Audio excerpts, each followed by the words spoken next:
And what about the families?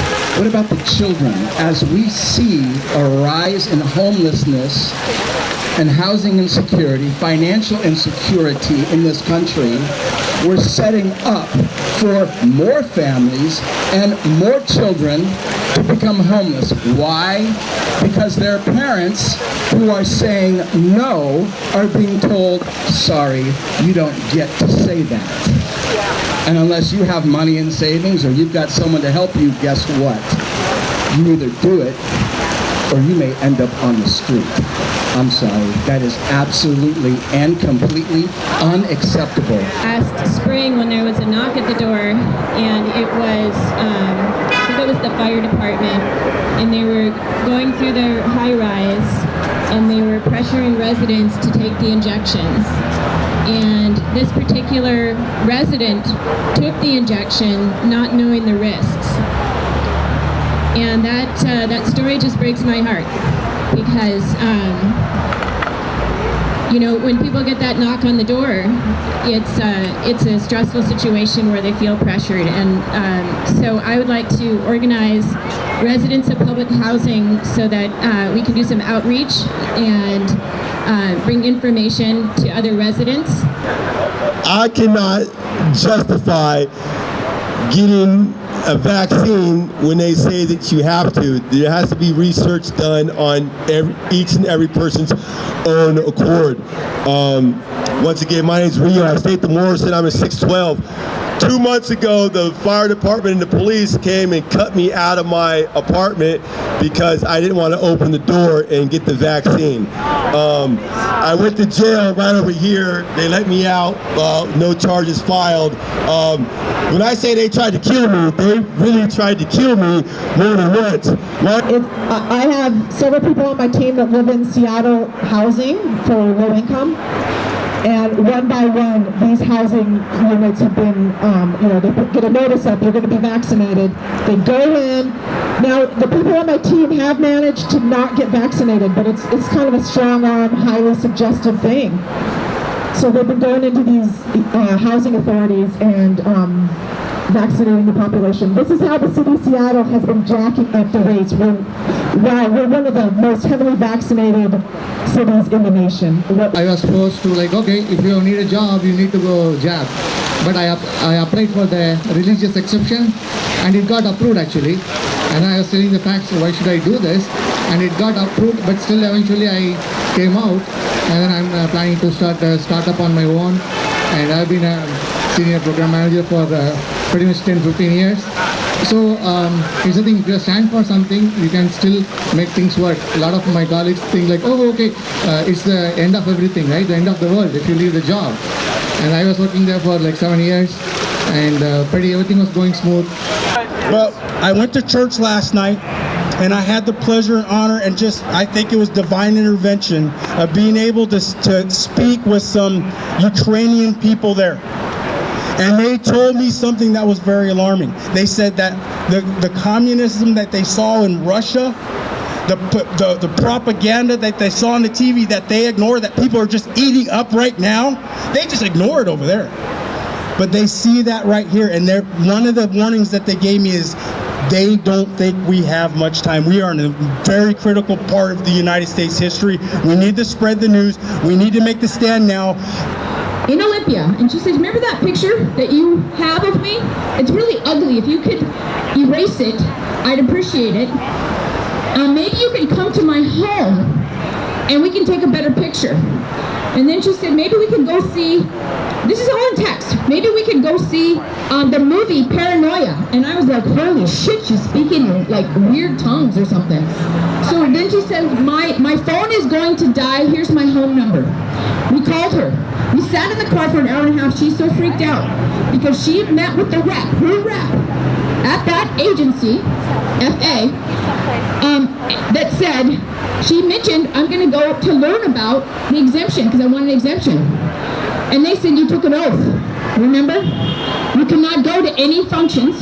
You cannot rally. You cannot demonstrate. And you cannot strike.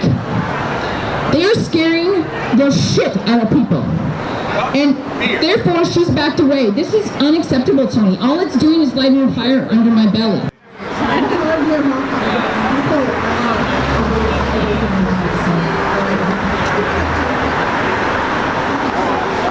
We run 3,500 calls a year on the aid car alone. I don't sleep. I do 10 transports a day sometimes to the busiest hospital in Snohomish County. I've had 3 or 4 patients in one day. One could barely walk. Another person completely altered, didn't even barely know her own name. And the family, oh, she's been perfectly healthy, you know, up until about 6 months ago. Well, what happened 6 months ago? When was she vaccinated? Oh, in April. Why does nobody put it together? Why does nobody, they just blindly trust what they're told? So 300 million people, I've decided that you're fired, or you're fired, or you're not making me happy enough. Absolutely. Jay Inslee, same thing. What are we paying our representatives for? Why is there not a special session? This is not supposed to be a monarchy. We do not have... That's what we need to understand, is these people don't like us. They are not Democrats. They're not Republicans either. They're fascists. That's right. All these people are. They're fascists. They're instituting Nazism. You know, they're instituting apartheid. This is sickening what's going on, and we are the people they want to get rid of first. This was planned. Like someone said, these masks don't work. The microscopic size of a virus goes right through the fibers. No matter what you're wearing, the medical mask or the cool ones with designs and stuff. It's like putting a chain link fence around your door trying to stop mosquitoes. Okay? They don't work. Social distancing and staying indoors makes you more susceptible to get sick. You're supposed to be outside, breathing fresh air, get some sunshine, natural vitamin D, okay? And there's nothing social about being distant. There's nothing social about being distant. We've been distant from our family, our friends. Holidays, people decided they didn't want to have family and friends home for Christmas and Thanksgiving. What kind of holiday is that? Some people have lost communication and relationships with their family and friends, like myself. Because I take the time to do my due diligence and research what's really going on. One thing that has helped me, and one thing that has been really helpful for other people that are on the fence, is a book called Dissolving Illusions. It's incredible. It has nothing to do with this pandemic, and yet it has everything to do with this pandemic. It's about the history of vaccines, and it's crazy how parallel all of them have been over the last 200 years. And all of the things that they have in common is the publicity that's given to the more severe side effects of the disease is what allows people to say yes to the vaccines and to shame their people and their friends and their family that aren't getting it. You guys you have energy, and I really appreciate that. I need you to bring that fire to wherever you go. Because this isn't going to stop unless we stop them. It's not going. They need to know that they will be stopped as well. And the only way that that's going to happen is if they hear your voices. Because unless complicity is drowned out by our voices, it's just going to keep happening, and history will repeat. There's nothing else that I would like to say other than we must stop history from repeating, or it will be in our faces momentarily. The Bill and Melinda Gates Foundation is just down the street. There are tons of places where the globalists, the New World Order, the eugenicists, the establishment have infrastructure, and your voice can be heard there. It's very cost effective to just get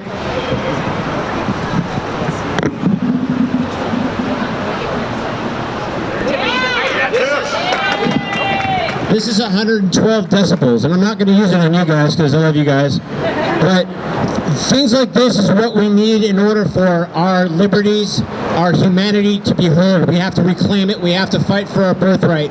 Americans! This is not about the the vaccine.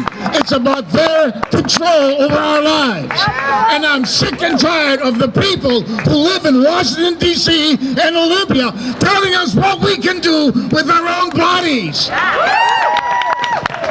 Look, I'm a Puerto Rican from Hawaii, but you know what? I'm an American! When I saw this flag, I had to wave it.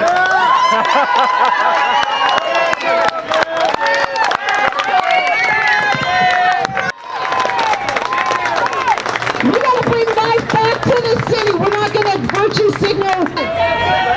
Let's go, Brandon! Morning, everybody. Let's go, Brandon! Let's go, Brandon! Let's go, Brandon! Let's go, Brandon! Let's go, Brandon! Let's go, Brandon! Let's go, Brandon! Woo! All right, you guys, let's hear it for freedom! Freedom now! Freedom now! Freedom now! Freedom now! Freedom now! Freedom now! You guys, these are King County facilities! King County facilities, they're terminating their employees for not getting vaxxed! Freedom now! Freedom now! Freedom now! Freedom now! Freedom now! Yeah, let's. You guys, let's pause it. Yeah, go ahead and get the corner and we'll hold the banner so the Other side? no, right, just right here. All right, you guys, let's rally at the corner here. I want you to hold it.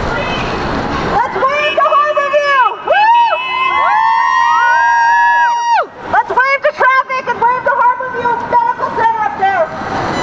They are one of the worst employers, the worst enforcers of all this. The UW medical system. Swedish sucks too. Just say it. They got black holes in their hospital. They're hiding from everyone.